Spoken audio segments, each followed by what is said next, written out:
because there's two things that happen to me when I'm in the woods. One, I'm closer to God. Every time I'm closer to God, whether I'm sitting in a blind or a tree stand. In Texas, it's mostly a blind because we don't have trees that are good enough for tree stands. But but in that blind, while you're waiting for that deer to show up, there's time. Now, you could be one of those guys that just sits there and scrolls on your phone and watches things on your phone, or you could have the Bible app on your phone and actually be in the Word and in prayer and just having that relationship with God and talking. So for me, that's that moment of peace that I don't have at home when I have a 4-year-old running. What's going on? Welcome back to the RedBeard Outdoors podcast. I'm Jonathan, your host, and guys, we are all about faith, family, fitness, and the outdoors. And with that being said, I want to bring you along on my journey as I go through 2025 and continued. Those of you that have been here since the beginning, thank you so much. If you are new, I would really appreciate you hopping over. If you're on YouTube, subscribe. If you are on Spotify, Apple Podcasts, follow along and leave a review. It helps way more than you know. And I'm also doing some giveaways throughout this year, so you want to stay tuned for those. I do want to remind you, we are giving away a 65 millimeter spotting scope from Leupold. No purchase necessary to get entered, none whatsoever. Simply subscribe, drop a comment down below on this conversation, any questions you may have throughout the conversation, and use the link, get entered so that I can know how to contact you. We will be doing a live giveaway on that when we hit 6,000 subscribers. So no purchase necessary. Win an amazing spotting scope worth about $1,000. You are going to love it. It's amazingly clear glass, their new Gen 2 model. Really excited about that and grateful to Leupold for giving that. With that being said, guys, let's get into the podcast here. Awesome. Welcome back, guys, to the RedBeard Outdoors podcast. I'm Jonathan, your host, and today we have a guest that you might have seen him on social media. You might not have, but rings true with me. You guys know of Joe Higginbottom. He's been on before. He's the one that helped with my first elk hunt a couple years ago. First elk tag notched a couple years ago, not my first elk hunt. And he recommended David come on the podcast. And David Wootten he's a veteran. He loves archery, and he's done a lot for nonprofits, for veteran nonprofits, and now currently works at a hospital down in San Antonio with kids and helping get them taken care of in a very Christian manner. And so there's a lot of good things behind David that I've never spoken with David on the phone. So I'm actually excited about this conversation personally. And for those of you out there that are in the military or have been in the military or know someone in the military, I think that probably covers the majority of the United States, with all three of those statements all together. Grew up in a family where a lot of people served in the military, and in an area, I grew up outside of Fort Bragg. So a lot of the people and my friends had family members that were serving in the military. And so, the David story rings true to me. I want to share it with you guys. And that's why I'm bringing David on today to talk about the healing power of, our faith, which is one of the 4 pillars here of the podcast. You have faith, family, fitness, and the outdoors. David covers all of those with his story and his journey on how he got into the archery atmosphere and why that's affected his journey of healing from being in the military. And then, of course, everything else that goes into that. And he's a very fit individual. Didn't just let himself go after getting out of the military. So all of that being said, welcome to the podcast, David. Thank you for coming on. And for people that don't know who you are, man, let's dive into this story because you've got a lot to share, and I'm excited for that. So who are you for people that don't know you? Yeah. So, for me, I grew up in, for the most part, in Lancaster, Pennsylvania. So Lancaster Archery, everybody knows. You said Lancaster. Is it Lancaster or Lancaster? It's Lancaster. Okay. It's not Lancaster. Perfect. That's only foreigners that say that. Okay, perfect. But it's okay. Everybody gets it wrong. And the funny thing is, I knew about them, but I didn't archery hunt. I was a rifle hunter for most of my life. And, rifle hunting to me, or especially in Pennsylvania, is really big. Like, you get off school for first day of rifle, and everybody goes away the weekend before, goes to a cabin or a camp, and you spend time with older gentlemen that have experienced the early days of rifle hunting, and they have stories, and you kind of grow up listening to all that, and it was great. And then I was kind of a screw up, so I was really good at sports, baseball and football being my best sports, and I decided that I enjoyed partying with my friends and doing things like that kind of jeopardized most of my high school career. I was done playing sports probably in 11th grade because the partying and going out with my friends was more important. And, I didn't graduate on time with my friends because of it. I missed graduating high school by a half a credit because I would go to school, then leave and skip classes and do all these stupid things that now I lecture my kids on. But I was a lost kid. I grew up in a family where my father passed away when I was 8 years old, and I was angry from that moment on. And I had friends that were Christians and would tell me, "Hey, you should come to church with us." And religion in my family was non-existent. So to me, I was angry, and I was like, "Well, how can there be a God when He takes an 8-year-old's father away from him?" All my really good friends had fathers that were heavily active in their lives, and just watching this, it just made me angry. So my escape was drugs and alcohol all through high school, and I did graduate. About a month later, after everybody else did, because I had to do community service to get that half credit that I missed. So I still have a high school diploma, not a GED. And from there, I was lost. I went job after job after job after high school. And reason I didn't join the military right away was because I was in a relationship with a girl who was really truly the love of my life. And I knew if I went in the military, that was probably going to be over. And that was more important to me. I had always had this vision of going in the military, and I just kept putting it off.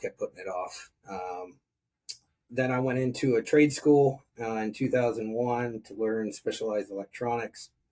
And as we all know, in 2001, 9/11 hit. And our professor walked in, wheeled in a TV, and we all watched it happen live on TV. That same girl was at a university about 30 minutes away from where I was, so I drove to be with her, and that started the itch to really want to join the military, as it did for a lot of people. And we were together for another, 3.5 years of on and offs and fighting, and I don't blame her. I was kind of a loser. That partying still carried on. I was in and out of jobs because jobs would be mad at me that I would come in hungover and all these other things. And so she finally broke it off with me in 2005, and it set me on a really bad tailspin between drugs and alcohol. And after a really long late night bender, I walked into my mom's room and I said, "Hey, I'm going to go join the military." And of course, the war had started, and she got down on her hands and knees and was crying and screaming at me and saying, "I'm going to die," and all these things. And, she just didn't want it to happen. I did it anyway, and I enlisted in November of 2005, shipped off to basic training, where for the first time in my life, I had structure and discipline and was really good at doing what I was doing. I was selected as platoon sergeant for our basic training company and was doing really well. Then I got released to go home for Christmas break during basic training, and boom, right back with those same friends who got me into trouble. I came back to basic training, pissed hot. And just like a lot of people that came back and pissed hot, I got an Article 15, got yelled at, but I was one of 3 out of the 20 some people that had that happen that they kept. And it really truly saved my life at that moment, because if I would have went back home, I would have fell into the same thing, probably would have ended up in jail or dead. That was kind of the path I was on. Finished basic training, went directly to, and I did basic training at Fort Benning, Georgia, home of the infantry for the Army. Went to airborne school immediately after and really excelled. Decided I was going to make a change and got enlisted honor graduate at airborne school, which sounds cool, but it doesn't really do anything for you. They just give you a plaque and, kind of they pick somebody that really just met the standard and did really well, and they select you. But what was really cool and happened at basic was that was the first time I was truly introduced to Jesus. For most people that go through basic training, on Sundays, they have church services. And if you want to get out of extra duty and things going on Sundays, you go to church services. Now, I had always grown up atheist and didn't believe in God. And I was like, hey, I can fake the funk. Let me go do this so I can get out of, sweeping the floors, mopping, doing all these things. And I was coming out of this one service, and there was a chaplain standing there. And for some reason, he approached me and he said, "You seem kind of angry to be going to church." And I said, I'm not angry. I don't believe any of this. I'm just kind of here, so I don't have. And I was honest with him. And he's like, "Okay, well, here, do me a favor. When you're free and you have spare time, read this." And he handed me my first Bible. And I was like, okay, probably not going to read it, but I'll take it. I'm not going to throw it away for you. And never touched it during basic. And then at airborne school, he was there again. And I was like, "Sir, are you following me? Because, this is the second time I've seen you. Fort Benning's kind of big. So this is kind of weird." And he's like, "Nope. I just wanted to see how you're doing, check in on you, see if you started reading." And I was like, "Nope, I haven't touched it, but I haven't thrown it away," which is a good thing. So we're good on that front. Yeah. At the time of graduating airborne school, I started talking to that same girl again on the phone, and just started conversations. And my thought was, if I go to Italy or Alaska, which was the two other airborne units besides Fort Bragg, I'm probably not going to be able to rekindle this relationship. I was lucky enough to be able to go to 82nd Airborne Division at Fort Bragg, North Carolina, and at in processing, same chaplain. Now this is getting weird. This is going from Georgia to North Carolina, and the same chaplain's in processing at the same time I am. Asked me again if I've read anything. I said, "No, sir, haven't done it, but might get to it at some point in time." And for me, I was blessed. I walked into in processing, and the unit that I got picked up into was an outstanding unit that they had taken guys from other brigades and created this recon unit, and they needed one more guy. So right timing, right place. God knew I needed to be in this group. I got selected to go with these guys, and they were all squared away. Really good leaders, great unit, great bunch of guys. And we were told we were going to deploy to Iraq in July, and I had gotten to Bragg at the end of April. So very short time, very short workup. A week before we were deploying to Iraq, that same girl in the summer taught up at a summer camp in Poland Springs, Maine.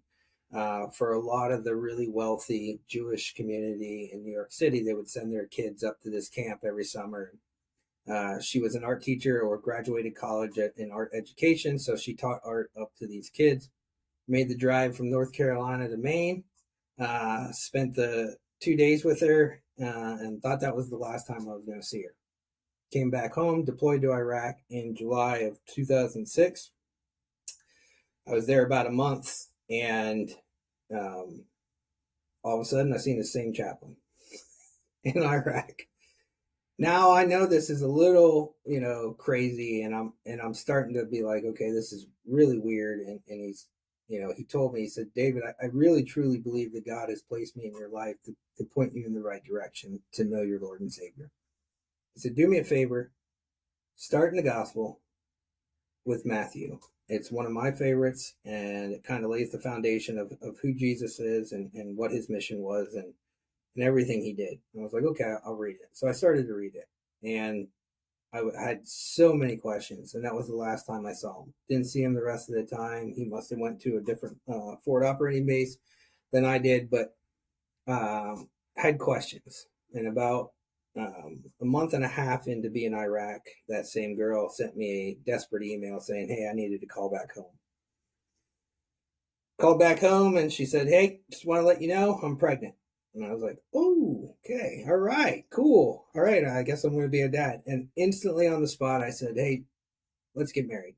I've wanted to marry you since the first time I started dating you.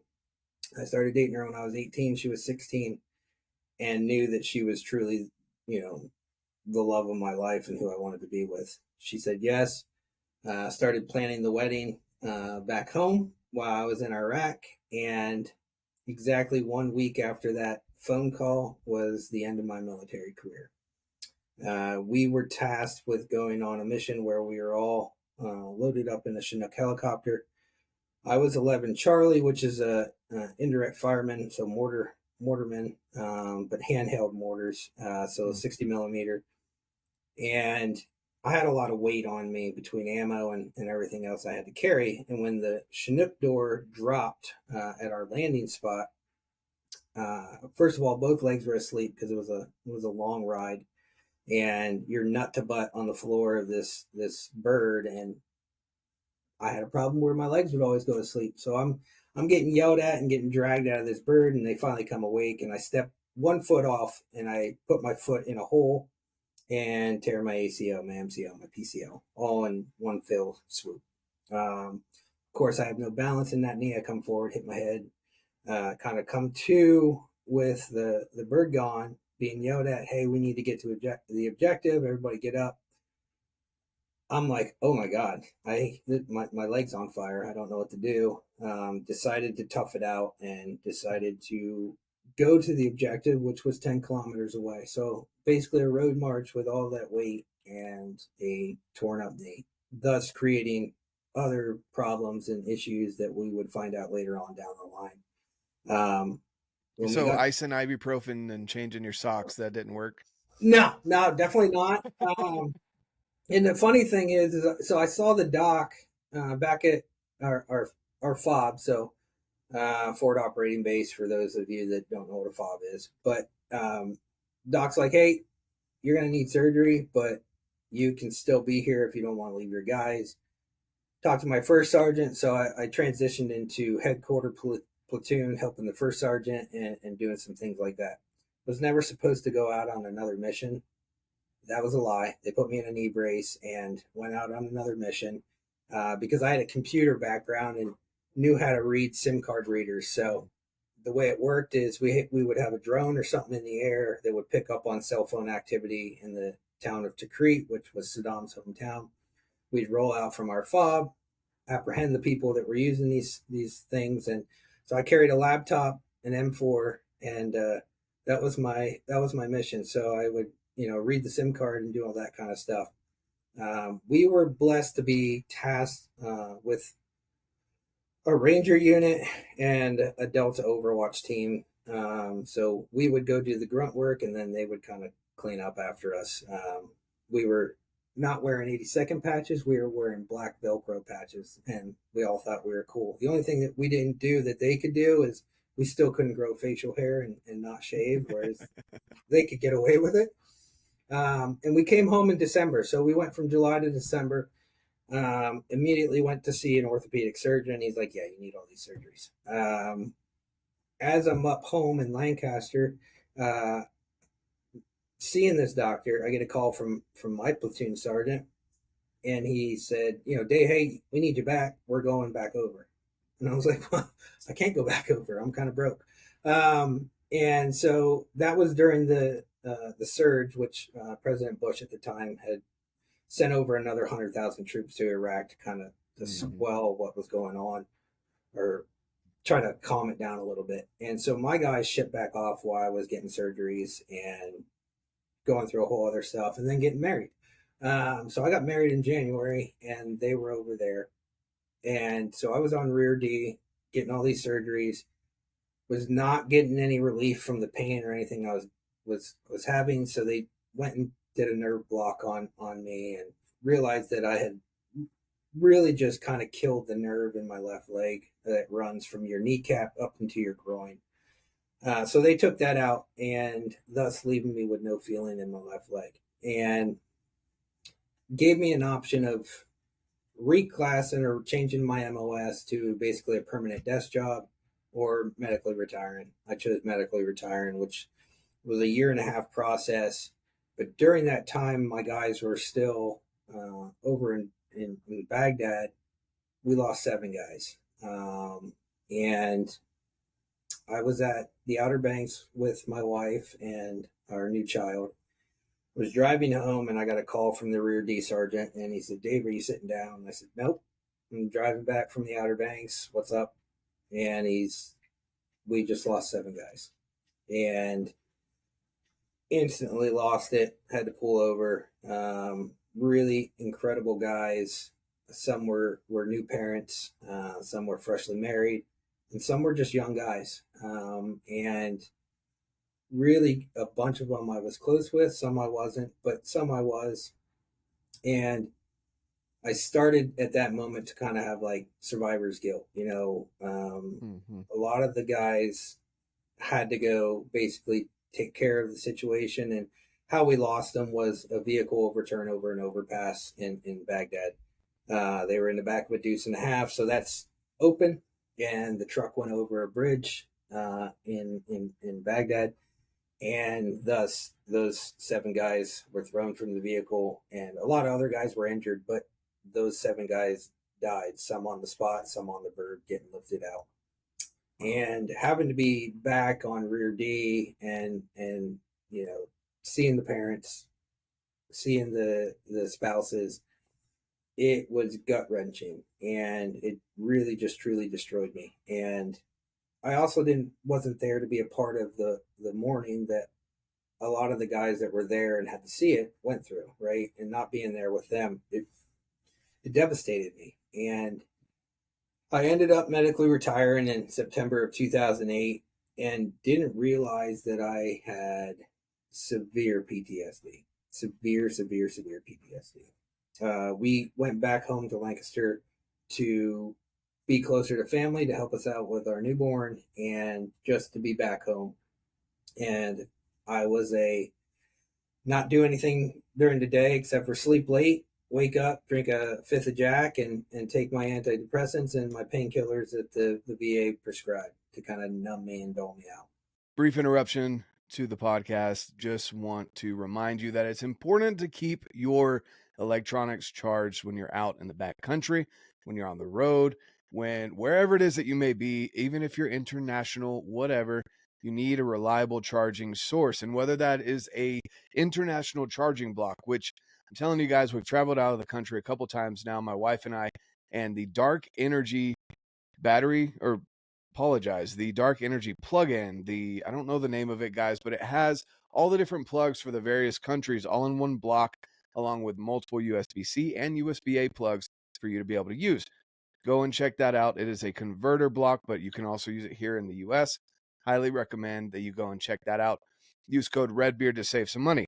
If you're just sticking here to the US and you need to charge your phone, we have the MagSafe Nano charger right here. This thing is a powerhouse for how small it is. I have the regular sized iPhone. Fits on there like a charm. You definitely want to check out the Nano. Or we have the Poseidon Pro battery pack. This thing is my trusted battery pack no matter where I'm going. I slip this into my backpack with a charger, and most of the time I get to share it with my wife or my kids, or if I need it and there's no charging available at an airport, when we're driving, whatever it may be, this thing is great. And again, normal size iPhone right here, very slim. So go check out Dark Energy, get my favorite battery pack, this one or the Nano or the charging block. Use code REDBEARD, save some money, support the show. Now let's get back to the episode. And this went on for about a 1.5 years until my wife was like, "Hey, I can't see you do this to yourself anymore. Like, we have a new child, and you're mentally just not here, and I need help. So I need you to fix yourself. And I was like, yeah, okay. And I was, at that moment, I decided it was time to just kind of ease her pain and take my own life. And I started planning it, sat on the edge of my bed one night, wrote a letter saying, I'm sorry, I love you, but I don't know how to fix myself. And I just feel like I don't want to cause you any more pain or hurt. Looking back on it, obviously I'm going to cause way more pain doing that than doing good. So, and I speak to that whenever I speak to guys that they're battling that think that's the answer. But really, you're just ending you're thinking you're creating a solution for them, but really you're just making a never-ending problem, right? And hurt. And so she walked in. There was a loaded 9mm beside me, and she's like, I think you need to go to church. Now, she had grown up in the church. She was a Christian. She obviously lost her way in her teenage years, what a lot of people do. But she felt God calling her home, and she wanted to start going back to church. And I was like, I ain't doing that. I'm just not doing that. And she finally convinced me to do it. And in 2011, I stepped foot in church for the first time in my life. And she had been that talking. chaplain there? No, I wish he was. It's a great story. Let's say that would be a movie. That'd be a movie right there. the senior pastor had been talking to my wife. He was a Air Force veteran, and he's like, I think I can help him without overbogging him with, okay, you need to do this to be a good Christian. Yeah. You need to do all these things. He's like, I think I can speak to him just because of my background. The moment I stepped foot in that church, I felt peace come over my body that I'd never felt in my entire life. Didn't know what it was, but I just felt very peaceful, and met him. And he said, hey, I'm not going to talk to you about Jesus. What I want to talk to you about is archery. Have you ever shot a bow? And I was like, no, I haven't. I've always rifle hunted, and it's not something I wanted to pick up coming out of the military. I did enough rifle shooting, and I was done. Mm-hmm. And come to find out, he worked part-time at Lancaster Archery, and he shot competitively. He shot for Hoyt. He did all these things, and he's like, I really, truly think it can help you. So he gifted me. He got together with a bunch of people in the church and gifted me my first bow. It was a Matthews Adrenaline, and instantly fell in love with it because I was terrible at it. I sucked so bad. I could shoot a rifle really good, was an expert qualifier, never had a problem. Picked up that bow and I couldn't hit anything. And it bothered me so bad.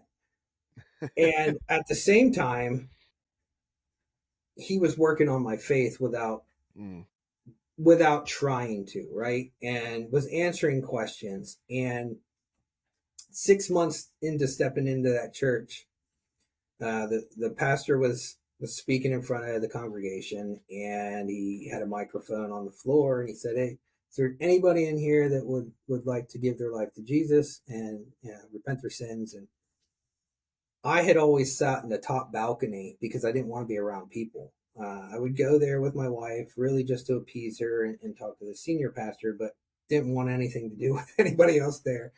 Still had the itches of watching the doors and very alert. And all of a sudden I stood up, and I truly felt the Holy Spirit come over me, and didn't say anything to my wife, walked down the stairs, got on that microphone, and wept for a solid 4 minutes in front of all these people, which was not something I would do. And really truly asked Jesus to come into my heart and save me, so that I could be a better husband and a better father for our child.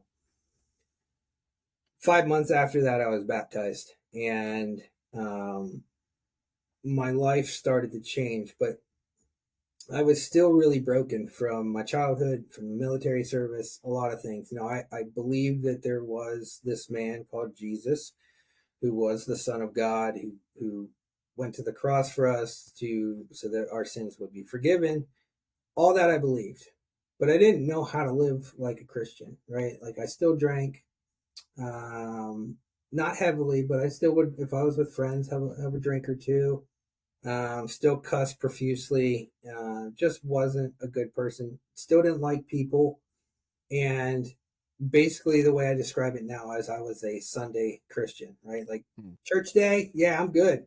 The rest of the days, no, not so much. And so I started to fall in love with archery at that point in time. And at the time, I was working for an e-commerce web development company as a project manager and volunteering my time on the weekends to go work with veterans who had PTSD and counsel them and talk to them. And for me, it was talking about Jesus and it was talking about archery. I said these two things really truly saved my life. I always thought it was because of archery, but really, God put that bow in my hand. It didn't happen any other way.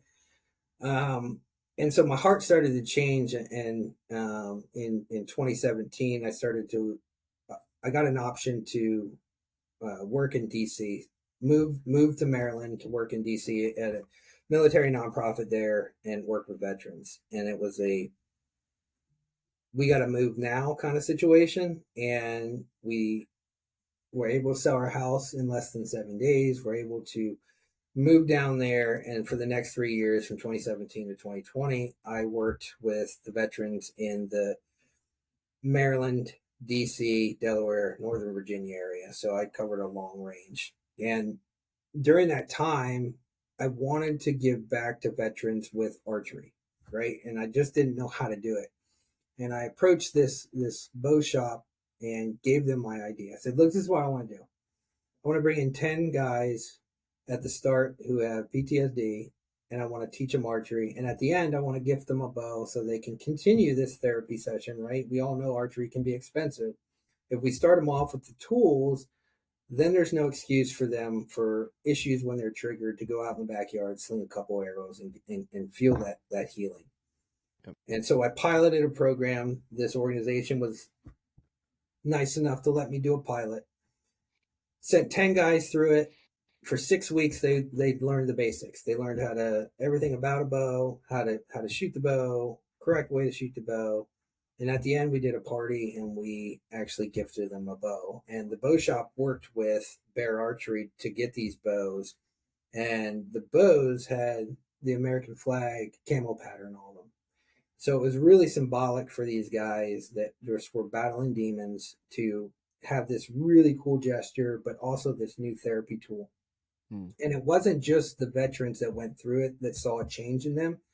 It was their spouses. And I said, if you want this to keep going for other people, I need you guys to write a letter explaining the difference you're seeing in your husband, right? And your spouse. And so they did. And I was allowed to do 3 more after that, during those 3 years that I worked for them.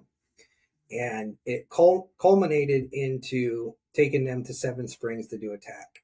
And so we all drove up there and we did a tack, and it was magical. And seeing smiles from guys' faces that hadn't smiled for years, and just enjoying this newfound therapy that they had found that had healed me to a point where I had fallen in love and become obsessive about it, to seeing it transition to them, right? And I got approached because I always partnered with other military nonprofits in the DC area to collaborate and do these cool events for the community, to take on a role in San Antonio, Texas. And so that brought me to San Antonio. I got offered a position, accepted it, and this happened during the height of COVID. So as I'm driving from Maryland to San Antonio, I get a call saying, hey, we're going to have to rescind that offer because COVID has wiped out our funds and we don't have the funds for a new staff. But they were nice enough to cover me for unemployment. So it was nice. And then I just kind of filled in here and there at different nonprofits in San Antonio until I found the right one. And now I try to show people that archery is this incredible healing tool. But at the end of the day, it's also, you have to have a heart change, right? And you have to, it's not just archery or a bow that's going to heal you. There's other factors that come into your life that really are going to be what healed you. For me, it was being more involved in the church, having my family, and also doing these shoots with buddies and other veterans, right? And getting that camaraderie back that you miss when you get out of the military. The best thing that pastor ever said to me was, I know you're lost right now, but I'm going to give you a new mission. And that mission was understanding that bow and learning the in and outs of it, and just how all the outside noise disappears when you have to focus that little pin on that target. Because if you're thinking about other things, you're going to miss the shot. If you don't execute the right right sequence of steps going into that shot, you're going to miss that shot. So that's kind of where I'm at now. And during those years, people started to take notice of me on social media because I would post about it, I'd post about the healing of it, I would do all these things. And I was blessed to have a lot of partnerships and loved it. And thought that was my end goal, right? Like, I'm going to be this name that is this veteran that is focused on healing other veterans. But in reality, it was all about Dave. And this is something that truly just came about in January of this year that I realized it. In January of this year, I was asked to go speak at the prayer breakfast at ATA in Indianapolis. One of my closest friends, who's co-owner of HHA Sports, Chris Ham, asked me to go do it because he was the one putting it together. And I said, yep, I'll go do it. And the night before I was to give this speech, I met with other nonprofits that are doing a lot of stuff through ministry and archery. Center Shot is the nonprofit. They're all over the place, and they do that, right? But it's through Christ that they're doing archery. And they laid hands on me and prayed over me that evening to reach people that next morning and impact their lives. I get up at 5 a.m. to work out in the hotel, put on some worship music as I'm working out, and I just start crying. And all these people in this gym are like looking at me like I'm some deranged guy because I'm sitting there crying, working out. And for me, crying doesn't happen. So I knew something was up. I walk back into my room, text my wife, and I'm like, I can't stop weeping. Like, I'm legitimately crying and I can't stop. And I got to go give this speech in an hour. And she said, relax, embrace it. It's the Holy Spirit. He's got you. I go and give this speech. And as I'm talking about my story, talking about my faith, talking about archery, some of the biggest heads in the archery community are in this. And I didn't realize it at the time, but God was transforming me right in front of all these people. I'm speaking about Christ and archery, and he's working on my heart during this time. And I got off that stage, and the very first person I met was the CEO of Grizzly Coolers, Jeremy. And it was like instantly we had become best friends, and we had never met, never done anything. We talked for about 15 minutes after that, gave a hug. He said, come see me on the floor at some point in time, and we'll talk. And normally I would go to these events, talk to vendors, talk to companies about, sponsoring me or doing all these things. I didn't talk to a single person. It was at that moment that I realized that I had been living this dream for me and not trying to glorify God or trying to help others as much as I was trying to help myself. And spent the next 4 hours talking to Jeremy, and since then we've become really good friends and mentoring him on his faith and doing a lot of things. And I came home and told all these companies that I had pro staff deals with and all this. I said, hey, I'm going to step away, and it's nothing against you guys. It's just I haven't been doing it for the right reason. And I'm currently without any sponsors. The only one I have is HHA, and I think that's more because I'm really good friends with Chris, and neither one of us want to walk away. But it's been an incredible journey. And for me, everything I do now is not focused on what can I get out of it? It's whose lives I can impact and bring them to know Christ more so than, hey, what product can I get so I don't have to pay for it, right? Mm-hmm. My thing was always, my wife won't let me spend enormous amounts of money on archery stuff because it's expensive. It's an It expensive is. hobby, right? It's just like people that play golf. It's expensive. And then when you become obsessed with it, you're trying, okay, well, these new arrows just came out. I got to get these ones. Or so it was always really nice because it let me stay in the fight, so to speak, where Mm-hmm. I wasn't getting in trouble with my wife for spending money that we don't have on archery stuff, and still believing in the products that these companies entrusted in me to promote. Mm-hmm. And it's just been it's a lot less stressful, right? Like I'm more calm, I'm more at peace, and my focus these days is promoting Jesus first and foremost, archery and fitness. Like those three things are the backbone of my life. If you ever look at my social, I'm up at 5 a.m. every morning. I get in an ice bath and then I work out and then I go to work and then I come home and I shoot my bow and then I spend time with my kids. That's my daily routine every single day. Before I get in the ice bath, I'm in the Word and I'm praying, and then it's off to the races. Yep. No, I appreciate you sharing that story. I feel like a lot of people can relate to what you've brought up a lot, whether you're in the military or not. Um, I want to break a couple things down there just for people that are experiencing any type of suicidal thoughts.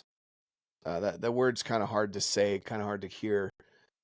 Taking your own life, it sounds almost easier to say, but um, I mean, you're an important individual, and I feel like the way you've explained it, David, is it's not easy to share stories like that, but I feel like for every member, especially the military, but as men, um, I don't know the stats, so guys, don't butcher me on that for people listening, but I'm pretty sure the stats of men committing suicide is higher than women, especially in the military. But even outside of the military, you may feel like you're not doing enough, like your life is broken, like you can't provide enough for your family, you're causing harm to other individuals, whether that be your spouse, your kids, whoever. It may not be a direct physical harm, but you feel like you're not good enough. That's something that is, I can, from personal experience, from people that I've known, and from people like yourself that have shared their stories with me about the thought of, I'm going to make it easier on them. That's a lie. And that's a lie from Satan, Absolutely. essentially. Yep. He wants you to think that it's easier, but really the only person you're taking the pain from is yourself. And it's not, you're not going to take that pain away from anyone that is here on this earth when you're gone. Again, from personal experiences of people that I've known that have taken their own lives, we actually just had one recently. I didn't know him close enough for it to affect me tremendously, but I've seen the impact it's had on our archery community here locally. There was a guy that, I mean, he shot an amazing game on Saturday. He won a lot of local stuff, absolutely loved archery, and was huge into the Wild Arrow community up here, which is the local pro shop. He took his own life because he was dealing with some demons that I'll never understand. And he left behind a handful of kids and even more grandkids. And the pain that I'm seeing in the community just from that alone, he wasn't easing anyone's burdens by doing that. So don't let that thought, if you're out there hearing this, you hear David's story, or you know anyone else that may be experiencing this, remind them that they are loved, and that yes, it may be hard right now, whatever the circumstance is, whether it's internal demons you're fighting, whether it's you lost a job, feel like you're not providing enough, whatever it may be, you can always overcome that. there's always someone out there that will love you through that. So don't let that thought, take your life and cause pain on others. And then David, with your experience of going into church, and I love that the pastor didn't just pound you with Bible thumping material. Yeah. Because that doesn't work for a lot of people. No, I would have walked right out the door, probably. Yeah, exactly. And there's a lot of people that don't want to hear that per se, but I served a mission as an LDS Mormon.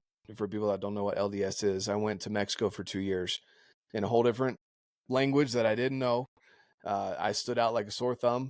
I was red like a lobster most of the time. A white shirt, tie. For the first 6 months I was there, I was terrible at Spanish, and there's a lot of funny stories that you could laugh about. But serving the people there, they know what you're there for, just like you knew what the pastor was there for. He's there to teach the congregation and to preach the word. So you knew what you were getting into. You didn't need him to sit there and say, "Hey, read this. I need you to read the Bible." I also noticed in my own, time as a dedicated missionary for those 2 years, when I went and served people, it's a very heavily Catholic community down in Mexico. They know what I'm there for. They know the plaque that I was wearing. They know, if I had gone in and said, "Hey, you guys are wrong," that would not have helped anything. But when I go in with the mindset of service, in this instance with the pastor, archery, just trying to think of outdoorsy things that most military men would prefer to do. They'd rather be outside in the dirt than in a church pew. Just finding ways to touch people's touch people's hearts in that way can be just as Christ-like as inviting someone to come to church. And so I appreciate you sharing that side of the story as well. That's a unique. You don't hear a lot of pastors saying, "Hey, let's go shoot a bow," So No. that's pretty cool that he was able to do that. Have you gone bow fishing with that pastor? He's supposed to be a fisher of men, right? So you can go bow Absolutely. fishing with him. But no, again, there's so many things to this story. Usually, you guys out there listening, I generally try and steer conversations with questions, and it comes off as a great conversation. But I wanted to sit back and hear David's story during this one, because I feel like, again, a lot of people will be touched by the different aspects of what you've shared. Everything from the survivor's guilt, which, again, nothing you could have done about that. You just your legs happened to fall asleep. You happened to step in the wrong spot, which, when you say you're carrying a lot of weight, guys, think of the heaviest pack out that you've ever had. And that's why a lot of military members, especially infantry, come out with back and knee and neck issues, because they're doing those heavy elk pack outs every time they've put their gear on. They jump out of airplanes with, I don't even know how many, 80, 90, 100 pounds worth of gear, and you're expected to land without breaking something, with a parachute that isn't a nice parachute. It's just No, enough to it's break not the pleasant. fall. Yeah, it's just enough to break the fall. It's not one of those cute glidey ones that they come in and land on their feet. Like, you literally tuck and roll. So there's a lot going into that. But again, David, I appreciate you sharing your story and letting people know out there, what archery has done for you, what your journey through faith has done for you up to this point. And how many kids do you have now? I have 3. So I have Okay. an 18-year. Well, he'll be 18 on Monday. But he graduates in May. He's going to Texas A&M next year. And then I have a 13-year-old daughter and a 4-year-old daughter. There you go. Yep. That's awesome. God played a trick on us. Thought we were done, and he said, "Nope, you're not done." So I was gonna that's say why there's a little gap there. So apparently that's someone still wanted to come down to earth and needed you yeah, to be your dad. absolutely. So that's awesome. With the work that you do now, even for children, in the hospital, there's a lot of good that can be done there, and there's a lot of kids that need, the help as they're getting through some of the roughest moments of their lives, or might even be working towards the end of their life at such a young age. Working with kids in a hospital is not easy. So that's a whole nother aspect of your life that is going to be and has been your time there and will be important to these kids that you're helping out there. So, at this point with archery, are you mainly focused on the aspect of archery of shooting a bow, getting to know the bow, using it as the therapy tool that it is, or do you do a lot of bow hunting? Do you take people on hunts? Does that help as well, or is it mainly the bow and the target itself that helps calm your mind? It's really a mixture of all three, right? So in the beginning, it was trying to be better than the sucky Dave that I was. It Mm-hmm. was overcoming this, and I went hunting a bunch of times, and I would just wound deer, and it was frustrating to me, right? Like as a hunter, that's the last thing you want to do. I'd rather Mm-hmm. shoot over its back or underneath it than hit it in the ass and then not recover it, or gut shot it and be like, I'm too inexperienced. Let me go see where it's at and then bump it and never find it again, Mm-hmm. which happened several times. And so I actually stopped in 2016. I actually I'd lost my job and sold my bow Mm-hmm. that I had at the time because I needed money, and had given it up. And it wasn't until I did that pilot program that I got really rededicated and into it. And I was blessed enough that the shop came together after hearing my story, and they gave me a bow, which put me back on track, right? And for me, I shoot every day. I try to shoot Mm-hmm. anywhere from 50 to 100 arrows every day, just because it's very therapeutic. Going into a children's hospital every day, I walk through the surgery and imaging center to get to where I need to go. And you see these families that are just heartbroken because their child has to go through whatever circumstance they have to go through. Yeah. And it's very humbling, and it's very weight bearing. And so when I come home from work, I need that time to go out there and decompress, right? So I'll go out there and shoot. But my passion is bow hunting. If I could get paid to do it, I would do it in a heartbeat, as most would, because there's two things that happen to me when I'm in the woods. One, I'm closer to God. Every time I'm closer to God, whether I'm sitting in a blind or a tree stand. In Texas, it's mostly a blind because we don't have trees that are good enough for tree stands, but some places do. But in that blind, while you're waiting for that deer to show up, there's time. Now you could be one of those guys that just sits there and scrolls on your phone and watches things on your phone, or you could have the Bible app on your phone and actually be in the Word and in prayer and just having that relationship with God, right? And talking. So for me, that's that moment of peace that I don't have at home when I have a 4-year-old running around and destroying everything, or my daughter who's 13 having 13-year-old problems and everything is a major blow up, or my son who's worried about college and lacrosse and all these things going on that you have to deal with as a parent, right? And as a leader of your family, there's those moments where you're like, I can breathe and I can talk to my father and I can have this relationship with him. And then the other aspect is my family has severe health issues that we rely on the meat that we kill. Mm. So I don't trophy hunt at all. If it's legal and I can shoot it, I'm not waiting for something bigger, because that's meat in the freezer for my family.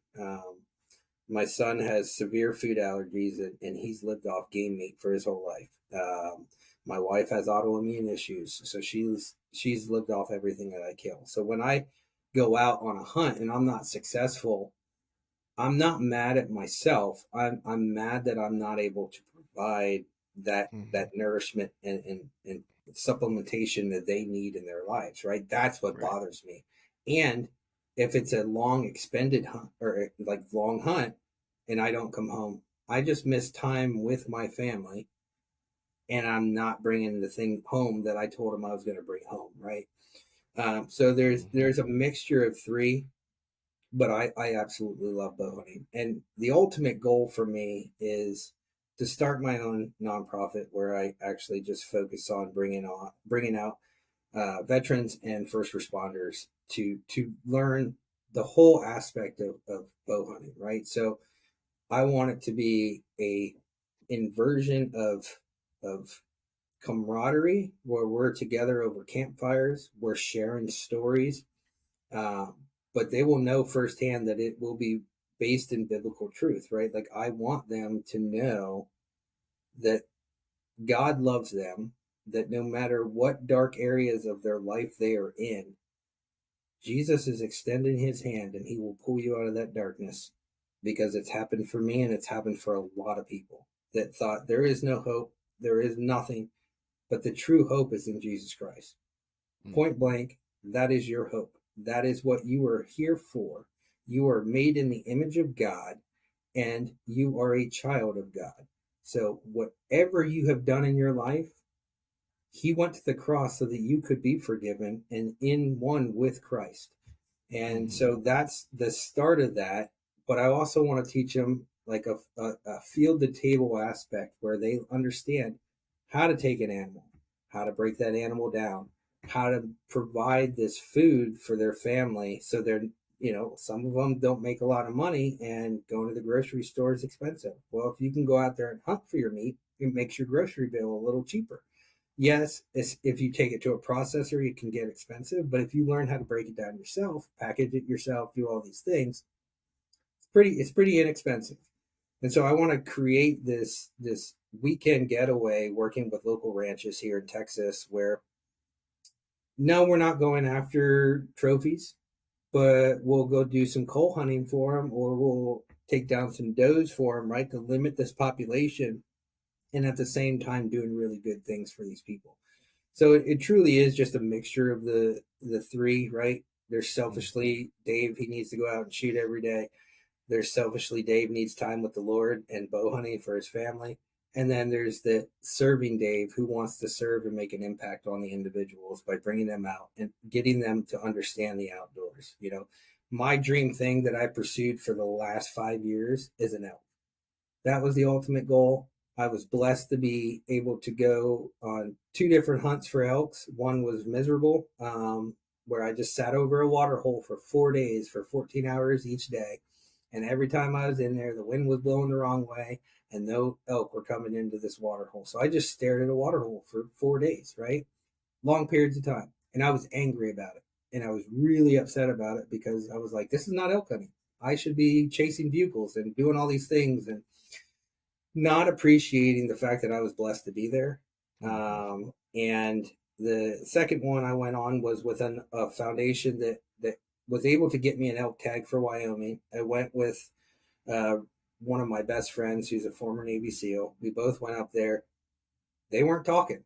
So it was a week long of chasing things that weren't talking. And if elk aren't talking, it's kind of hard to find them. But it was a better experience, right? We leaned on each other. We talked. We had a really good time relationship wise and built on that.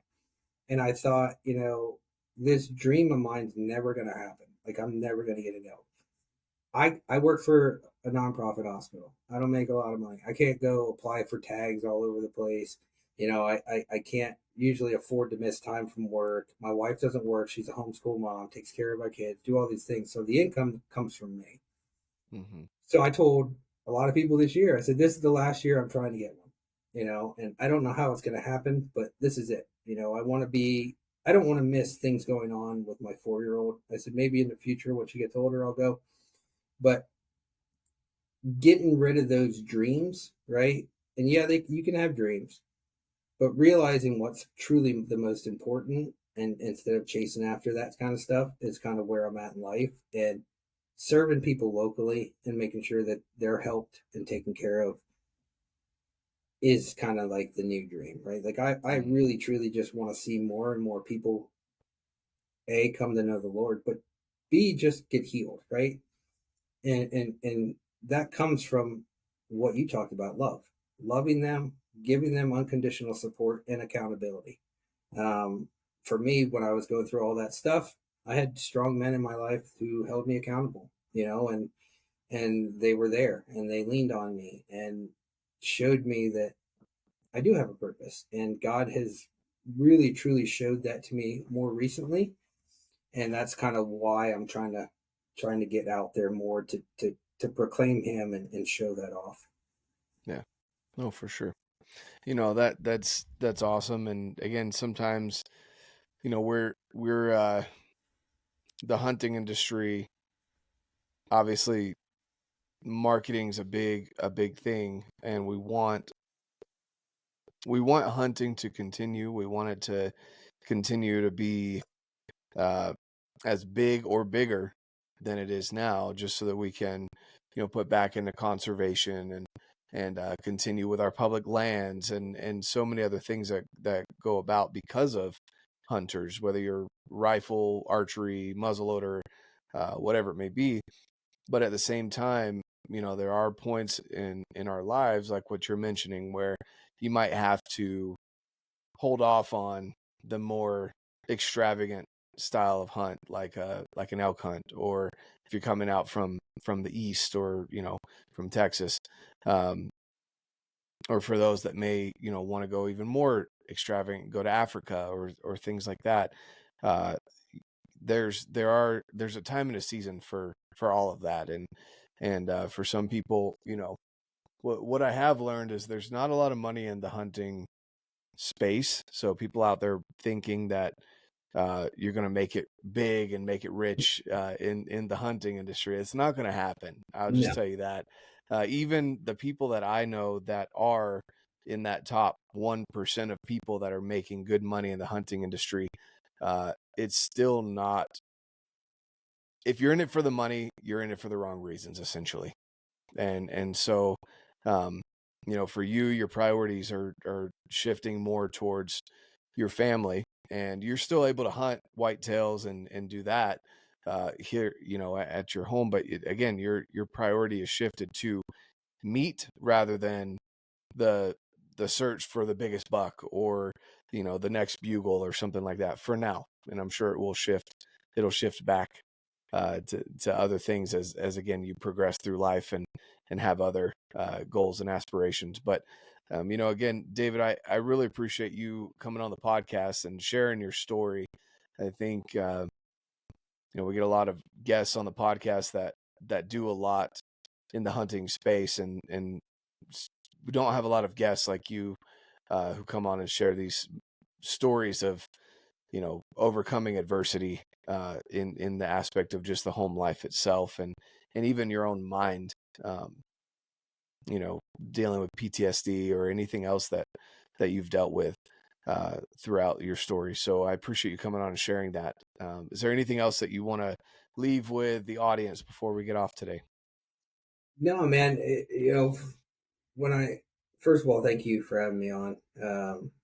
I tell people every time I get asked to do a podcast or speak, like I truly am not special. Like I'm not this special guy in the archery community. I don't kill a lot. I think the largest animal I ever killed was a 177-inch mule deer, and that's the only thing, right?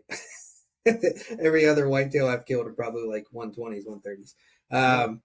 But what makes me different is I truly care for everyone, right? And I just really want to make a difference. Like I served with people that were better than me, and I say that with 100% honesty. Like they were incredible. The 7 men that we lost were way better individuals than I ever was. Right? They were better at their job. They were great human beings. Several were of faith. I was blessed to learn from all those people that I served with. My military career was very brief. It was 3 years because I was injured and broken and wasn't able to continue to pursue that career in the military, right? And that was a culture shock in itself. But what you can take from me is, if what you touched on before, if you're in a dark place, feel free to reach out to me on Instagram. Like, I love working with people that are in dark places and trying to get them into the light, right? And it's a long step, it's a long journey. I take calls from people that are like, "Hey, Dave, I have this friend. He's really severe alcoholic. He is probably on the verge of taking his life. You have 15, 20 minutes to talk to him on the phone." Absolutely. Like, that's what I'm here for. To try to help them, right? And try to guide them in this direction, and just to let them know that this person that they've never met loves them, right? And we'll walk with them through that fire to get them on the other side. So that's really my main message is anybody really is struggling with anything, needs help with anything, please reach out to me. Just send me a message. I read them all. I talk to people, counsel people all the time. And, that's what I truly believe God has placed me on this earth for. Yeah, I appreciate that. Yeah, I will leave David's contact there with Instagram down below for anyone that, if you know someone that maybe needs to speak with David, or you yourself feel like you need to reach out, like he just offered, he's willing to hop on the phone with you or help you through your process as you're dealing with that, because no matter how bad things get, you should never get to the point where you feel like, at least I feel like the audience that's listening should feel like they need to leave this earth prematurely. And so that's something that I think is a big message, a big takeaway from this conversation. There's ways to get through any situation, essentially. No matter how broken you may feel, no matter how inadequate you may feel, there's people that love you, and definitely a way to get through that. And archery's a big help. I've seen it help a lot of people, and it's definitely a therapy tool, as David's mentioned, but also something that can give you a purpose and a mission, which I feel like, again, whether you've been in the military or not, I feel like men especially need demons or dragons to slay and princesses to save, whether that's your wife or your daughters, or, again, the mission of learning a bow and how to shoot at a target and going out to Total Archery Challenge, or filling the freezer, some kind of mission. I feel like men definitely need that, especially nowadays when it's so easy to pick up your phone and get a dopamine hit in no time, and it's free. Right. So definitely stay tuned, guys, for that. Reach out to David if you need to. I'll leave the link down below. David, again, I appreciate you coming on the podcast. And guys, like I always say, get out, live your life, and love it.